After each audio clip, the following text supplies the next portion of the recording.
na final a gente entrou com um espírito diferente. O Grêmio entra em qualquer campeonato para ganhar.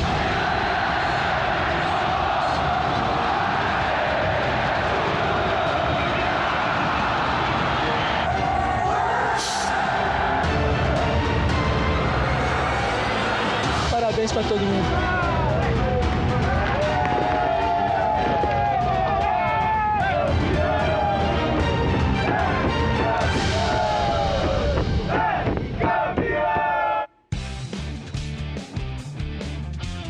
Boa tarde. Do Globo Esporte. Gente, eu fiquei até nervosa com esses dois aqui. Muito boa tarde. Sejam bem-vindos ao Globo Esporte, que começa em altíssimo nível, seu Maurício Saraiva. Isso é uma abertura de blazer, né? Abertura de blazer. Que beca. A gente está recebendo apenas os campeões do estúdio. O Arthur, o capitão do time. Gustavo Martins, que fez o gol, né, desse empate 1-1 no Beira-Rio, que deu o título ao Grêmio de 2026. Eu falei de beca. Eu não estava preparado pra vocês irem tão arrumados não tá assim, fora gente. Do padrão, eu tô não, me arruma aqui um jeito. Dá um jeito. Arruma aqui pra mim. Não posso continuar o programa se eu não colocar um blazer igual o deles. Bom, eu vou me fardar aqui pra ficar junto com vocês, tá? No mesmo estilo. Mas vamos lá. Vamos embora. Vamos começar essa entrevista, porque a gente tem a honra de receber essa dupla aqui com a gente. Agora então, sim. Assim, agora sim. Deu? Toma teu. Tá. Podemos oficialmente começar? Gustavo, esse gol... Vou começar contigo, pedindo licença ao capitão Arthur, mais experiente. O Gustavo mais menino, mas com uma história toda de Grêmio. Fazer esse gol e esse jogo, e essa decisão contra o maior rival no Beira-Rio... É gratificante demais, só agradecer a Deus, porque é um gol muito importante na minha carreira, para mim e para minha família. É um gol que marca, né, vai ficar na história.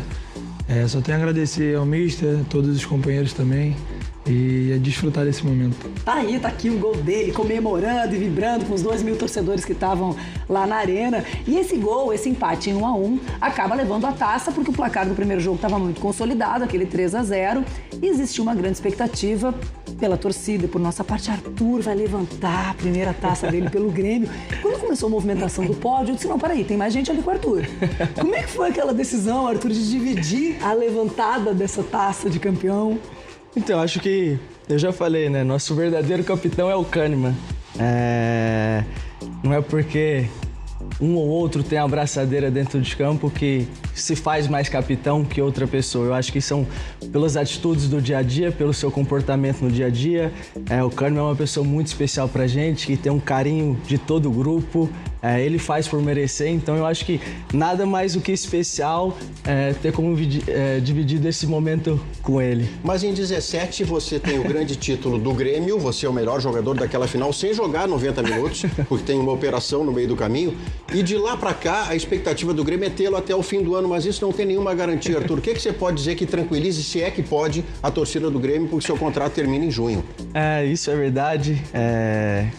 Então, da minha parte, o que eu posso fazer, eu já manifestei minha vontade em ficar no Grêmio, em continuar no Grêmio. Todo mundo sabe que é a minha casa, estou muito feliz aqui, quero continuar. Mas aí são outros passos também, não depende só de mim. Se dependesse, né, ficaria, mas não depende só de mim. Mas vamos conversar, tem bastante tempo ainda, acho que a gente tem que focar no presente e depois vamos ver aonde nos levará as negociações. O Arthur, o Maurício começou com o pé no peito, né? Fica ou não fica? Deixa eu trazer um assunto mais aqui suave, seu Maurício, que é o seguinte, deixa eu botar rapidinho uma foto do beijo na taça, que virou uma tradição entre os zagueiros do Grêmio, com Kahneman e Jeromel, mas essa foto foi repetida ontem, com outro beijo. Eu quero que o Gustavo Martins me fale desse beijo aqui, ó. Olha que a gente botou lado a lado pra vocês. E aí? Foi muito especial porque a gente, principalmente nós dois, como somos da base, né? Nós temos o Jeromel e o Kahneman como ídolo máximo aqui no clube.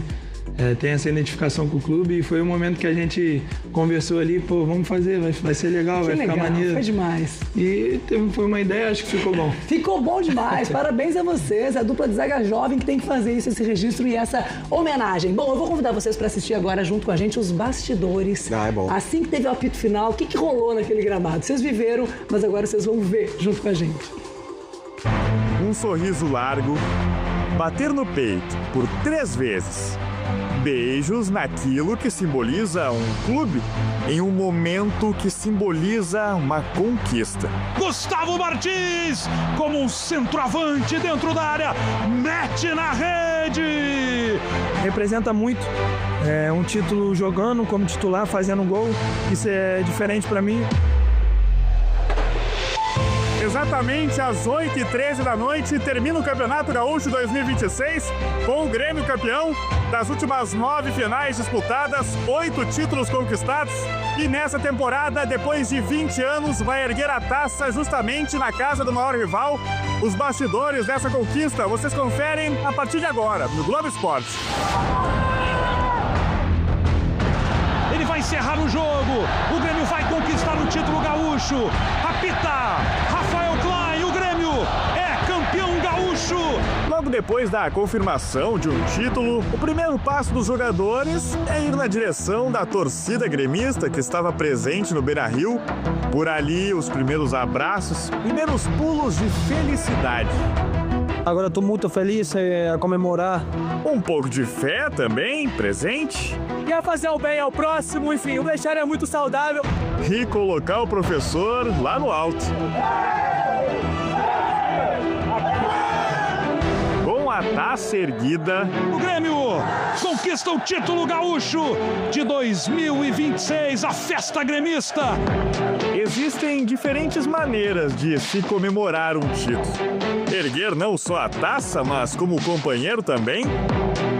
Pro técnico Luiz Castro, um abraço em quem conquistou muito pelo clube. Oi, Felipão. A palavrinha é oi. Importante ganhar esse título também para que as coisas sejam encaminhadas na direção que o Luiz Castro vem trabalhando. E aí, com a taça no braço, procuraram onde ir. Uma pose para foto e o único destino possível era na direção da torcida. Mais uma vez. Agora, uma palavrinha, professor. É conferência, não é conferência. É bom, cara. Olha a pose que eu dou. Na entrevista coletiva, então...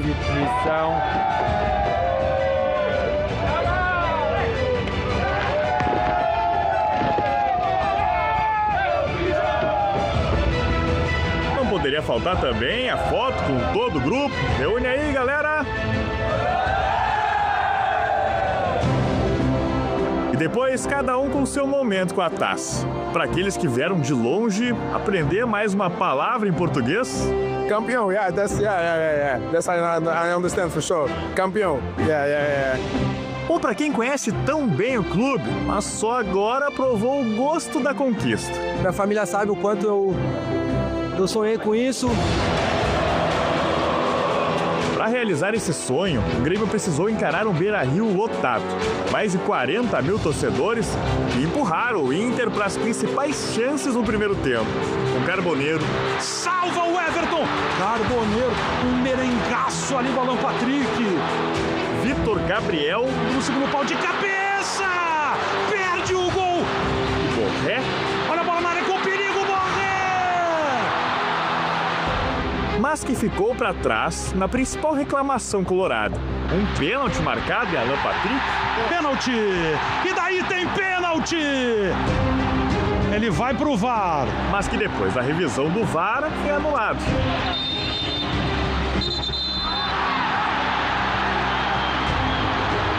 Logo em seguida, Gustavo Martins abriu o placar pro Grêmio. Gustavo Martins tava ali pra conferir. O Inter até tentou reagir, Canteio cobrado lá no segundo pau. Jogada combinada de cabeça na trave. Faltou, vai sair o gol. Salva! o VAR entrou em ação para marcar pênalti do Wagner Leonardo em Borré. O zagueiro foi expulso e, na sequência, Alan Patrick empatou. Bola pro lado. O Everton pro outro. Sem chances pro goleiro do Grêmio. Mas a noite era do Grêmio, dos capitães de diferentes gerações, Arthur e Kahneman juntos, de um zagueiro que deixou sua marca, de novo. E agora, cara, vai pra casa? Como é que é depois daqui, cara? Descansa um pouco? Dá pra comemorar? Como é que é? vamos comemorar um pouco e depois vamos ir pra casa. Da festa, dos abraços, da alegria, o William foi o último a deixar o campo. Iria ficar mais um pouquinho aqui, curtindo esse momento que é realmente muito especial. De uma despedida do Gauchão 2026. Então, se teve o oi do Filipão, A palavrinha é Oi. agora o que resta... Se é uma palavra só, é tchau. É tchau, né? Do super experiente Luiz Felipe Scolari. Daqui a pouco a gente tem uma história que envolve o Felipão que a gente vai trazer no programa. Mas antes, deixa eu dizer que a gente está tendo a honra de receber aqui no estúdio, além dessa dupla, os pais deles, gente. O pai do Arthur tá aqui, a mãe e o pai do Gustavo estão aqui também. Bom, vai chegar aí a imagem, ó, desse trio maravilhoso que tá aqui nos E bastidores. esses dois, o Sérgio e a Adriana, ajudaram você a não desistir do futebol no Como é que momento foi que você essa veio pro história? Grêmio aos 15 anos. Com certeza. Foi um momento... Tava sendo difícil pra mim, né? Você pensou em desistir? Pensei em parar e com o apoio deles, consegui vir pro Grêmio, fazer o teste, sou aprovado e graças a Deus estou aqui O hoje. Grêmio mudou a O resto vida a história dessa conta. família, o resto a história conta. E esse pai do Arthur, orgulhosíssimo, né? Tá com o microfone na mão, aí já pode dizer que Não quero nem honra, precipitar, né? mas acho que o homem tava chorando, viu? Teve uma emoção aí. Ah, muita emoção. Muito bonito, muito bonito. Tem um engasgo, assim, de mãe e pai, e é bonito de ver, e é lindo de ter eles aqui com a gente, porque dá o tamanho da honra de ter conquistado, ver os filhos, né, Muito conquistar bonito, uma esse cena Campeonato linda, Gaúcho. uma cena Bonito demais. Bom, o Grêmio, que conquistou aí 8 gauchões nos últimos 10 anos, isso é muito grandioso. É muito forte. E acho que todas essas famílias e vocês têm dimensão do tamanho que isso tem. Do outro lado, né, estamos falando de um Grenal na decisão do gauchão, o Inter reclamou e muito da arbitragem por conta do pênalti marcado e depois retirado no VAR. O jogo estava 0-0 quando o árbitro Rafael Klein marcou pênalti em cima do Alan Patrick nesse lance que envolve o Monsalve e o Gustavo Martins. Mas o VAR chamou. E aí, na revisão, o Rafael Klein mudou de ideia e retirou o pênalti. Ele entendeu que o jogador do Inter não sofreu falta. O Diório Vasconcelos, o nosso comentarista de arbitragem do grupo RBS, entende que sim, houve pênalti, mas outros comentaristas de arbitragem pelo Brasil entendem que não. A torcida do Inter aplaudiu de forma irônica a arbitragem nesse momento.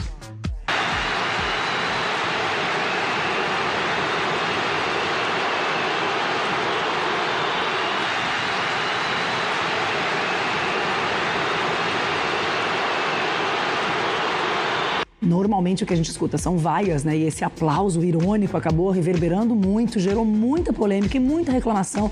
E a gente vai ver agora o que disseram o presidente Alessandro Barcelos e também o capitão colorado Alan Patrick. O que eu quero falar é que estragaram a final de 2026, tem mais nada a falar. O gauchão mais manchado da história do Rio Grande do Sul. O que aconteceu no primeiro jogo e o que aconteceu hoje também jamais será esquecido. Tá aí a posição dos colorados, a gente tem que trazer o outro lado da história, tem muita reclamação do outro lado e tá aqui, então, feito o registro, a gente vai para um intervalo rápido e a gente já volta. De blazer, né? De blazer, com essa dupla de campeões que tá aqui com a gente junto com a taça. Chegou pro Kahneman, Luiz Castro, Arthur, deu a taça! Grêmio, campeão, campeão, campeão! Grêmio, campeão gaúcho de 2026! Kahneman, vai levar a taça junto ao Grêmio de Tamanho e despertar o estado do Brasil! 20 depois! Uma final de campeonato de futebol. Um placar que parece não deixar dúvidas. E ainda assim, duas verdades completamente opostas. Hoje, a gente vai mergulhar em como um único evento esportivo pode ser visto ao mesmo tempo como uma vitória histórica e um roubo inacreditável. Então, vamos direto ao ponto. Bom, para começar, a gente precisa entender o tamanho do palco. Estamos falando de um Grenal, a rivalidade entre Grêmio e Internacional, que para muita gente é a maior do Brasil. E não era um jogo qualquer. Era a final do campeonato de 2026. A cidade parou, a tensão estava no ar. E o que aconteceu depois dos dois jogos foi que surgiram duas histórias, duas realidades paralelas. Do lado do Grêmio, a euforia de uma vitória legítima construída com tática dentro da casa do rival. Já do lado do Internacional, a sensação amarga de que o título foi tirado na mão grande. Para entender essa confusão toda, a gente precisa olhar de perto cada uma dessas narrativas. Vamos começar pela versão do Internacional. Para os colorados, a derrota não se explica pelo que os times jogaram. A explicação estaria numa sequência de decisões da arbitragem que, segundo eles, acabou decidindo o campeão antes mesmo do jogo acabar. E essa frase resume tudo. É muito forte, né? Não é só uma reclamação de quem perdeu. É uma convicção de que eles foram vítimas de algo grave, talvez até deliberado. Uma narrativa que tomou conta da torcida e virou a verdade absoluta para eles. E olha, essa narrativa não é vaga não. Ela é construída em cima de lances bem específicos. Eles apontam um pênalti que o juiz marcou e o VAR mandou anular. A expulsão de um jogador fundamental no primeiro jogo. Faltas importantes que teriam sido ignoradas. Enfim, um lance depois do outro foi montando esse quebra-cabeça da injustiça na cabeça da torcida colorada. Certo? Agora vamos virar o disco e ouvir o outro lado. Para a torcida do Grêmio, essa discussão toda sobre a arbitragem é uma grande tentativa de desviar o foco do que realmente importa. A vitória foi conquistada dentro das 4 linhas, na base da estratégia e de um desempenho superior. Então, o argumento central do Grêmio é esse. Falar do juiz é uma cortina de fumaça. É um jeito de não ter que analisar os próprios erros, as falhas táticas que levaram à derrota. Eles defendem que a vitória foi construída na bola e ponto final. E esse argumento do mérito tem base em fatos. O Grêmio tinha perdido para o mesmo Inter um pouco antes na fase de grupos. E o que o técnico fez depois daquela derrota?